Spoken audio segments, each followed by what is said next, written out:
নমস্কার বন্ধুরা, আশা করি তোমরা সকলে খুব ভালো আছো, সুস্থ আছো এবং অবশ্যই পজিটিভ আছো। আমি আরও একবার তোমাদের সামনে চলে এলাম হ্যাশট্যাগ আমরা সকলের আজকের বিষয়ে একটু কথা বলবার জন্যে। তো গরমটা তো আর কিছুতেই কমছে না, জানি না কবে কমবে। এত মারাত্মক একটা অবস্থা হয়ে আছে না, মানে কিচ্ছু ভালো লাগছে না, মানে কোনো কিছুই ভালো লাগছে না। আর সব থেকে যেটা খারাপ লাগছে এখন করতে, সেটা হচ্ছে খাওয়া দাওয়া। কোনো জিনিস কিচ্ছু খেতে ভালো লাগছে না। তো কি জানি কবে বৃষ্টি আসবে। তো যাই হোক,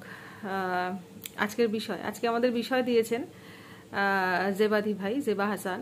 তো জেবাদি আজকে যে বিষয়টা দিয়েছেন খুব সুন্দর একটা বিষয়, এবং এই বিষয়টার উপরে অনেক কথাবার্তা হয়, অনেক চর্চা হয়, কিন্তু তেমন একটা কোনো পজিটিভ কিছু বোধহয় খুব একটা পাওয়া যায় না। যাই হোক, বিষয়টা হচ্ছে এরকম যে হাউসওয়াইফ স্যাডলি একটা আন্ডার রেটেড একটা মানে কথা বা একটা শব্দ, কিন্তু অফিস ম্যানেজমেন্টের মতো ঘর মানে হাউস হোল্ড বা ঘরের সমস্ত কিছু ম্যানেজ করে রাখাটাও কিন্তু একটা অনেক বড় ব্যাপার। তো অবশ্যই তাই 24/7 যারা হাউসওয়াইফ বা যারা আমি বলবো হোম মেকার, তাদের কিন্তু 24/7 কিন্তু তাদের কাজ থাকে, এবং এমনকি উইদাউট এনি হলিডে তাদের কিন্তু কোনো ছুটি টুটি কিছু থাকে না।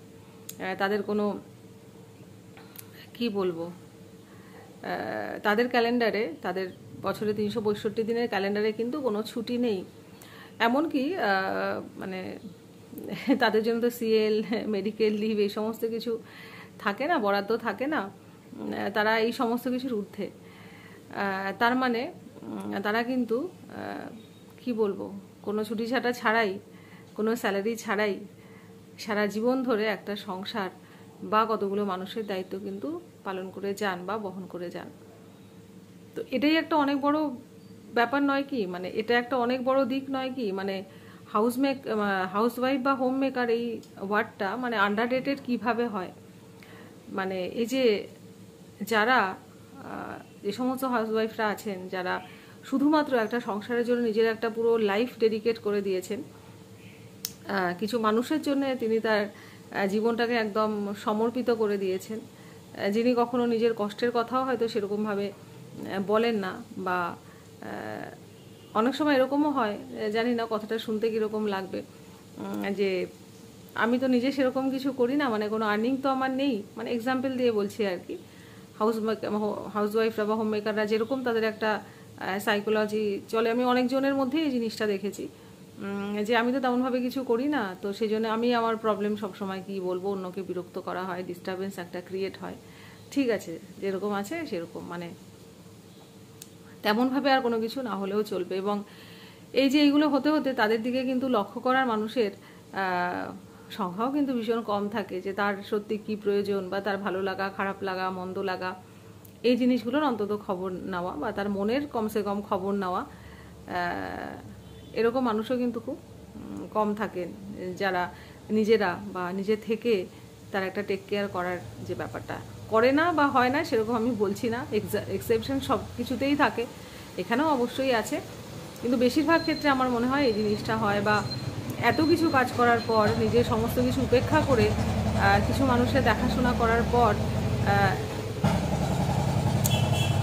একটা গাড়ি যাচ্ছে, তো করার পর এটাও শুনতে হয় যে কী এমন করো, সারাদিনে কী এমন কাজ থাকে, সারাদিনে তো কোনোই কাজকর্ম নেই, এইরকম আর কি। এই শব্দগুলো অবশ্যই আন্ডাররেটেড কিছু শব্দ, যেগুলো শুনতে হয়। তো যাই হোক, মানসিকতা পরিবর্তন হওয়া দরকার, অনেক কিছু পরিবর্তন হয়। গতকালই আমরা একাল সেকাল আলোচনা করেছি প্রতিবেশী আর খাওয়া দাওয়া।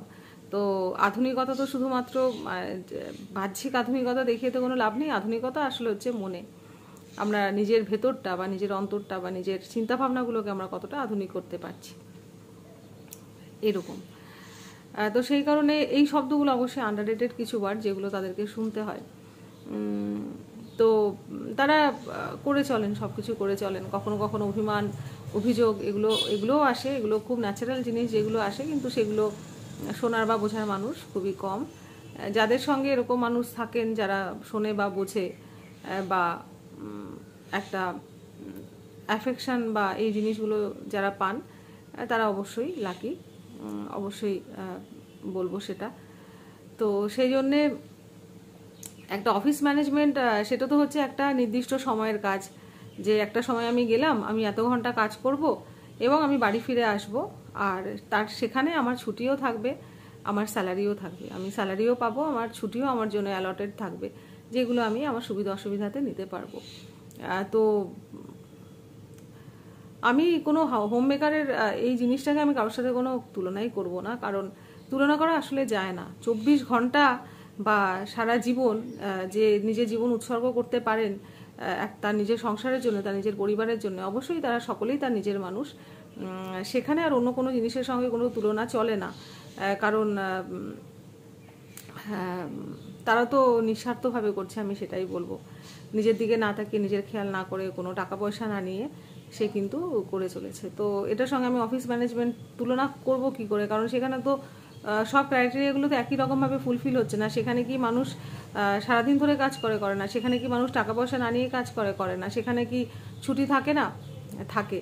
তাহলে দুটোর মধ্যে তো কম্পেয়ার কি করে করব, দুটো তো একই জায়গায় বা একই সমান্তরাল জায়গাতে আসছে না, সমান নয় দুটো জায়গা। তো সেই জন্যে হোম মেকার বা হাউসওয়াইফরা যেগুলো করে থাকেন সেগুলো অনেক বড় কাজ, মানে অত বড় কাজ বা ওই লেভেলে চিন্তা ভাবনা করা বা নিজেদেরকে এরকমভাবে সঁপে দেওয়া, এরকমভাবে ডেডিকেট করা, এটা খুব সহজ কাজ নয়। আমি বলবো এটা হচ্ছে সব থেকে কঠিন কাজ, একটা সংসারকে আগলে রাখা, একটা সংসারকে সামলে রাখা, প্রত্যেকের খেয়াল রাখা, কে কখন বেরোবে, কে কখন আসবে, কে কি খাবে না খাবে, বড়দের সেবা যত্ন করা, যারা সব দিক থেকে প্রকৃত অর্থে সংসার করেন সেইগুলো, এই যে সবটা দেখে রাখা, কে কখন অসুস্থ বা কার কখন কোন মেডিসিন লাগবে, আর কখন কি প্রয়োজন, বা এখন তো যেরকম এক একজন মানুষ এক এক রকমের ডায়েট করেন, তো সেরকমভাবে সব কিছু রেডি করা। যদি ঘরে হেল্পিং হ্যান্ড থাকেও বা তবুও কিন্তু তার উপরে অনেকখানি দায়িত্ব বর্তায়, সব দেখাশোনাটা কিন্তু তাকেই করতে হয়। তো সেই জন্য এটা বলাটাও ঠিক হবে না যে না ঘরে তো যেরকম কুক আছে বা যিনি হেল্পিং হ্যান্ড যিনি কাজ করেন তিনি আছেন, তো সেই কারণে কি ব্যাপার না, তাকে অনেক কিছু দেখতে হয়। তারাও একটা নির্দিষ্ট সময় আসে, কিছুক্ষণ তারা নিজেদের কাজটা করে তারা চলে যায়, বাকি সময়টা কিন্তু সব থাকে। বা একটা ঘরকে পুরো সুন্দর করে সাজিয়ে গুছিয়ে রাখা, বলে না যে ঘরে একটা মানে একজন মেয়েই একটা ঘরকে সুন্দর করে সাজিয়ে গুছিয়ে রাখতে পারে, সে মেয়ে হোক বা সে কোনো বাড়ির গৃহবধূ হন, যিনি হন না কেন। তো সেই জন্যে সেই ঘরটাকে একটা বসবাসের যোগ্য স্থান করে তোলা বা একটা বাড়িকে মানে সুন্দরভাবে রাখা বা একটা শান্তির একটা নীড় করে রাখা, সেটা কিন্তু মেয়েরাই করতে পারে। তবে আবার বলবো আজকের ডেটে যেরকম হচ্ছে সব মেয়েরা সেটাও পারে না, সেই ক্যাপাসিটিটা আবার সব মেয়েদের মধ্যেও থাকেন। তবে ইন জেনারেল যদি আমি বলি, আমরা কিন্তু ছোটোবেলা থেকে বা আমরা কিন্তু সেরকমভাবেই জেনে বড় হয়েছি। তো এটাই হচ্ছে ব্যাপার। তো under rated, sadly under rated অবশ্যই। তবে আমি তো কোনোভাবে এই যে এটা একটা খুব টাফ একটা জব, যেটা থেকে কোনো ছুটি থাকে না। শরীর খারাপ হলেও কিছু কিছু দায়িত্ব কিন্তু তখনও পালন করে যেতে হয়। শরীর খারাপ হলে সারাদিন ধরে শুয়ে থাকার স্বাধীনতা কিন্তু একজন গৃহবধূর থাকে না, তাকে কিন্তু অনেকগুলো দায়িত্ব তখনও পালন করে যেতে হয়। তো অন্যের অসুস্থতায় হয়তো সে দিন রাত জেগে সেবা করতে পারেন, কিন্তু তার অসুস্থতাতেও কিন্তু তার যে রেসপন্সিবিলিটিগুলো সেগুলো কিন্তু কিছু কিছু সন্তান হোক বা বাড়িতে যারা বয়স্ক মানুষ থাকেন তাদের হোক বা তার হাজব্যান্ডের হোক, এই সমস্ত রেসপন্সিবিলিটিগুলো কিন্তু তাকে পালন করে যেতেই হয়, সেটা অসুস্থ হোক আর যাই হোক। তো সেই জন্যে ভীষণভাবে অসুস্থ না হলে আমার মনে হয় যে কোনো মা তিনি কিন্তু বেড রিটেন হন না, মানে যতক্ষণ না পর্যন্ত যতক্ষণ তিনি পারেন তিনি কিন্তু করে চলেন। তো যাই হোক, এটা আমাদের সোসাইটিতে এখনও এটা একটা এরকম যে ও তো কিছু করে না, মানে তুমি কি করো, মানে আমি চাকরি করি না, এটা একটা মানে আমি চাকরি করি না কিন্তু আমি হোম মেকার, আমি ঘরের সমস্ত কিছু সামলাই, এটা একটা অসম্মানজনক একটা ব্যাপার আর কি, যে বাবাও কিছু করে না।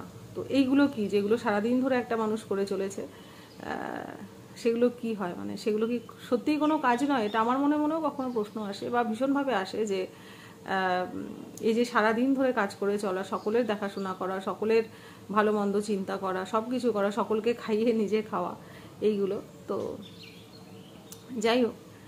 আর এখন তো মানে মেয়েরা যেরকম বাইরে বেরোয়, ম্যাক্সিমাম মেয়েই বাইরে এখন বেরোন, তো তাদেরও কিন্তু ঘরের অনেক কিছুই তাদের দেখাশোনা করতে হয়।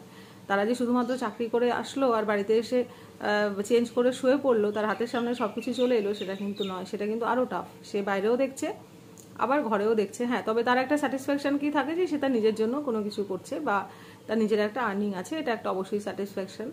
তো সেই আফসোসটা তার নেই যে আমি আমার একটা জীবন পুরোপুরি অন্যদের জন্যই, বা অন্যদের ঠিক বলবো না, আমার নিজের যারা আমার আপনজন তাদের জন্য আমি সমস্ত কিছু করলাম, কিন্তু দিনের শেষে আমাকে এটাও শুনতে হচ্ছে তুমি কি করো, এই জিনিসটা তাদেরকে শুনতে হয়। এটা একটা স্যাটিসফ্যাকশনের জায়গা অবশ্যই। তবে তাদেরও কিন্তু অনেকটা স্ট্রাগল করতে হয়, অনেক বেশি স্ট্রাগল করতে হয়, বাইরেও যেতে হয়, ঘরেও করতে হয়।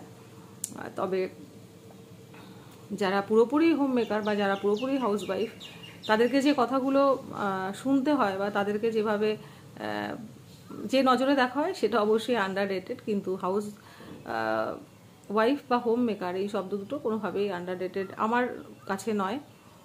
কারণ তারা যে কাজগুলো করে সেগুলো সবাই করতে পারে না, সবার পক্ষে ওই কাজগুলো করা বা ওরকম ডেডিকেটেডলি সব কিছু করা সেটা কিন্তু সম্ভব হয় না। অফিসিয়াল ওয়ার্কে একটা নির্দিষ্ট টাইমিং থাকে, ছুটি থাকে, এবং সেখানে কিন্তু একটা স্যালারিও পাওয়া যায়। আর এই যে আরেকটার দিক যেটা বললাম, সেখানে এগুলোর কোনো কিছুই কিন্তু থাকে না।